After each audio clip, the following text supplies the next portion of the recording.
Amis de langue française, je vous salue dans le beau nom de Jésus-Christ. Qui a cru à notre prédication? À qui le bras de l'Éternel a-t-il été révélé? Il a grandi devant lui comme une jeune plante, comme un rejeton qui sort d'une terre toute sèche. Il n'avait ni beauté ni splendeur propre à attirer nos regards, et son aspect n'avait rien pour nous plaire. Méprisé et délaissé par les hommes, homme de douleur, habitué à la souffrance. Il était pareil à celui face auquel on ne détourne pas la tête. Nous l'avons méprisé. Nous n'avons fait aucun cas de lui. Ésaïe 53, verset 1 à 3. Maintenant, mes amis, y a-t-il quelqu'un qui pourrait me dire à quoi ressemblait Jésus-Christ? Si seulement un des disciples avait décidé de faire un dessin de notre Seigneur, car après tout, tous l'avaient vu de leurs propres yeux, ils l'avaient entendu parler de sa propre bouche. Et ils eurent le grand privilège de pouvoir le toucher, comme Jean le rapporta dans sa première lettre. Mais aucun d'eux n'a tenté de décrire Jésus-Christ pour que nous puissions essayer de dresser avec exactitude un portrait de notre Seigneur bien-aimé. Une chose est sûre, c'est que nous savons que le Christ avait un corps humain. Et il ressemblait à l'un d'entre nous. Les caractéristiques de la vie humaine étaient siennes. Il est né, il a vécu, et il est mort. Ah, ok, Major. Quoi? Ok, Major. Oui, mais était-il grand ou petit, mince ou gros, jambes longues ou courtes? Avait-il la peau d'un Palestinien, un nez juif comme William Booth, ou ressemblait-il à son propre ancêtre, le roi David, avec des cheveux blonds et des yeux bleus? Personne ne le sait. Ésaïe le prophète est le seul à avoir tenté de décrire certains traits du Messie à venir. Il a dit qu'il n'avait ni beauté ni majesté pour nous attirer. Il sera méprisé et nous ne l'estimerons pas. En un mot, notre Seigneur Jésus-Christ était physiquement, j'ose le dire, laid. En le croisant dans la rue, vous ne le remarqueriez pas. Les femmes ne se retourneraient pas avec admiration en le gardant. Elles détourneraient leur regard et feraient tout pour l'éviter. Alors que sait-on de son visage? Mais rien. Rien sinon que vous ne, vous ne le verriez pas sur la première page d'un magazine de haute qualité. Pourtant, on sait qu'il avait des oreilles, car il se montrait attentif à ceux qui lui parlaient. Au milieu d'une foule bruyante, Jésus entendait les appels d'une femme dans le besoin, le cri d'un aveugle et ceux des enfants désireux que Jésus les remarque. Il est vrai que notre Seigneur, après sa résurrection, a posé 3 fois la même question à Pierre. Est-ce que tu m'aimes?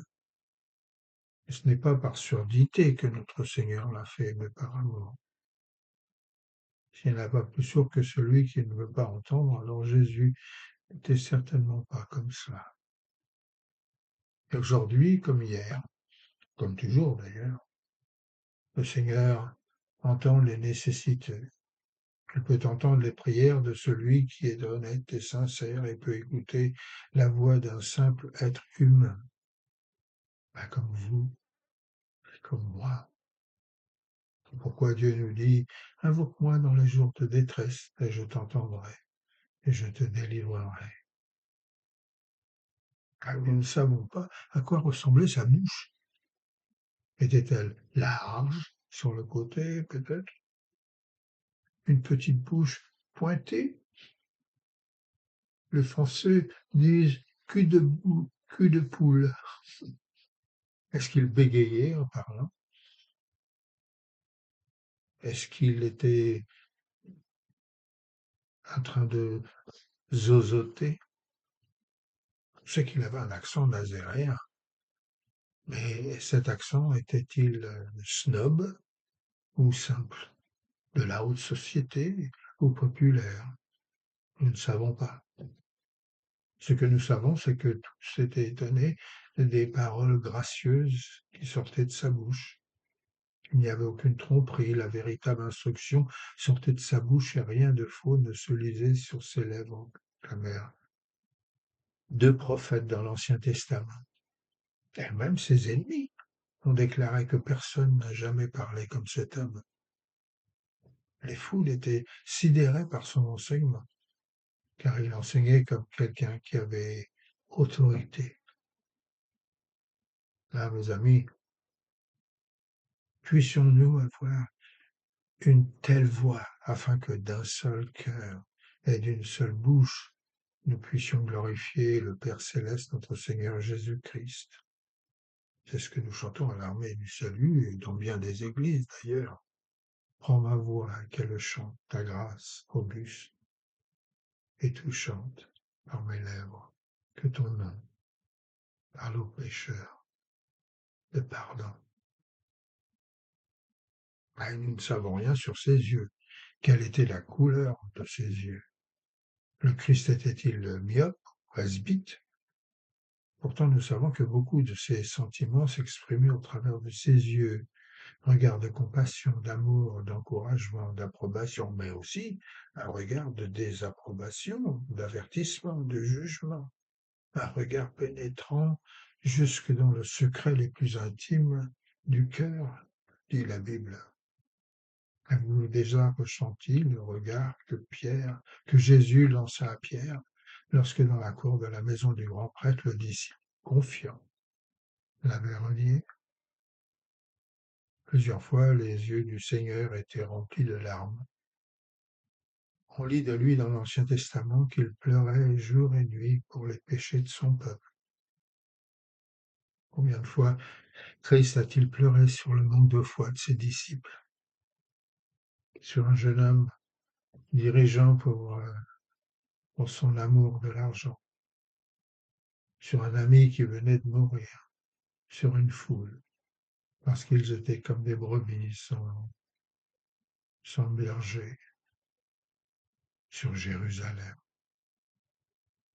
Et puis voyez-le dans le jardin de Gethsemane en larmes, disant, Père, si cela est possible, éloigne-moi de cette coupe, et que ta volonté se fasse, pas la mienne.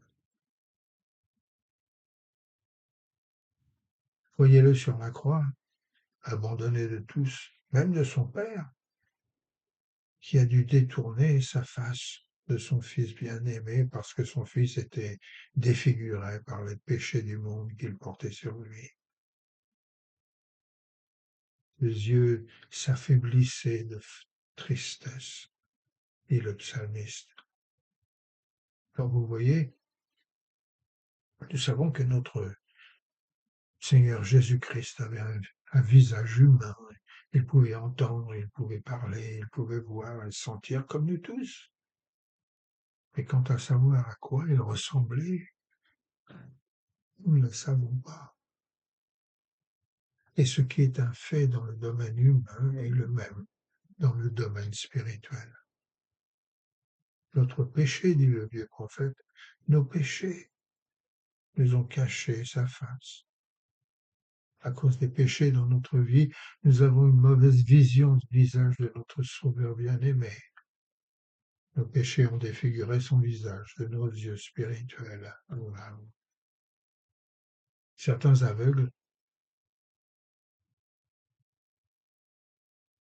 dans les églises, comme par exemple l'aveuglement de l'église de Laodicée, qui l'a rendu pauvre, pitoyable et nu et misérable. Ah ouais. Car si cette église avait fixé ses yeux sur Jésus, elle n'aurait pas perdu la vision de son visage. Elle n'aurait pas perdu la vue de sa volonté à leur égard. L'église de Laodicée. Alors, mes amis, nous devons donc ouvrir nos yeux sur le Seigneur. Nous voulons voir Jésus, le toucher, l'entendre, dire que nous l'aimons pour lui ressembler. Vous devez le voir et le laisser vous purifier, vous séparer du péché, sinon vous ne pouvez pas le voir correctement. La jalousie, l'égoïsme et l'orgueil, le mauvais caractère, etc., cacheront ce beau visage du Christ à votre âme et aux autres âmes au travers de votre âme. C'est la raison pour laquelle vous avez besoin d'être comme le Christ, de ressentir comme lui, d'entendre comme lui, de voir comme lui et d'aimer comme lui. Le monde a besoin de Jésus-Christ, il n'a pas besoin de nous, mais il a besoin de voir Jésus-Christ en nous et au travers de nous. Venez à lui et abandonnez-vous totalement entre ses mains. Alors vous deviendrez comme lui. Voilà pourquoi nous chantons à l'armée du salut, joli chant, de ressembler Jésus, c'est mon espoir suprême. Penser, agir, aimer toujours plus comme toi. De ressembler Jésus, c'est mon espoir suprême. Par ton esprit en moi, semblable à toi. Pensez-y, faites-le, donnez-vous à lui et vous verrez la différence que cela mènera dans votre vie et vous ressemblerez à notre Seigneur Jésus-Christ. Dieu vous garde.